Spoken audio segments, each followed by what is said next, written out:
Trulala kaya? Twinkle, nagsalita na sa private proposal daw ni Paolo at Kimi.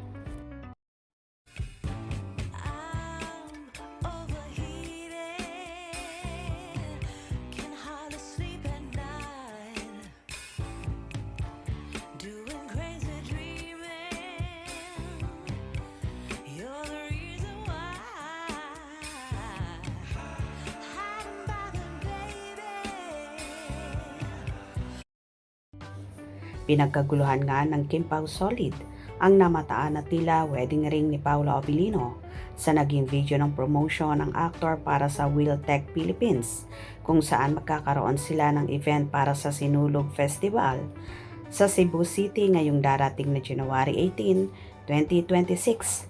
At dahil nga sa namataang ring ni Paolo, kaya naman pinagpiestahan ito at umugong ang balita na talagang engaged na raw siya sa kanyang screen partner na si Kim Chiu.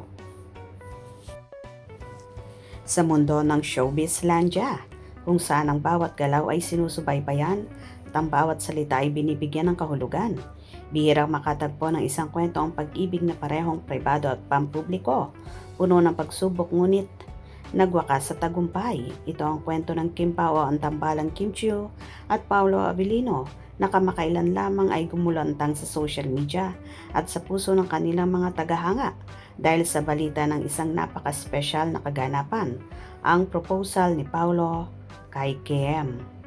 Ang lahat ay nagsimula sa isang mainit na usap-usapan na kinumpirma ang isang napakahalagang tao sa buhay ni Kim Chiu, ang kanyang kapatid na si Ate Twinkle Chiu. Sa isang pahayag ng nagpapakilig sa libo-libong fans, inilabas ni Ate Twinkle ang katotohanan. Naroon siya kasama ang buong pamilya nung lumuhod si Paolo at inalok ang kanyang pag-ibig kay Kim. Ang detalyeng ito ay hindi lamang basta chismis. Ito ay patunay ng lalim na relasyon ng dalawa. Sinasabing yes agad ang naging sagot ni Kim, isang senyales na walang pag-aalinlangan sa kanyang puso. Ang presensya ni Ate Twinkle at ng pamilya ay nagpapatunay na ang moment na ito ay hindi isang palabas para sa kamera o isang gimmick para sa isang proyekto. Ito ay isang sagrado at pribadong okasyon na inilaan lamang para sa taong tunay na nagmamahal sa kanila. Obvious naman, sabi nga ng marami, na tanging mga mahalagang tao lamang ang inimbitahan para sa saksihan ang pangyayaring ito. Gusto nilang pribado, gusto nilang damhin ang bawat sandali ng walang halong ingay ng mundo.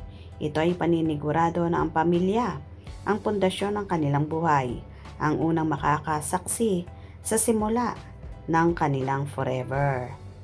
Hindi naging madali ang daan para sa Kim Pao.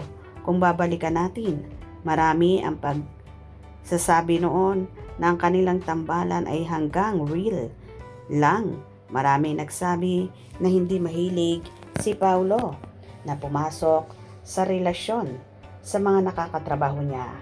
May mga bashers na pilit na ibinababa ang kanilang samahan na kesyo promo lang daw ang lahat para sa kanilang mga serye at pelikula. Ang daming say ng mga haters, walang humpay ang batikos, walang humpay ang pagdududa. Pero ngayon sa harap ng balitang ito, tahimik ang mga kritiko. Ang proposal ay isang malaking sampal sa mga nagsasabing hindi sila magtatagal. Ngayon, na ready nang maging real na real ang Kim Pao. Goodbye na sa mga bashers. Hindi sila nagtagumpay sa kanilang layunin na sirain ang magandang samahan ng dalawa. Ang moment na ito, ang proposal na ito, ay ang hinihintay ng tunay na nagmamahal sa kanila. Ito ang patunay na sa kabila ng ingay ng mundo, ang katotohanan ng puso ay mananaig.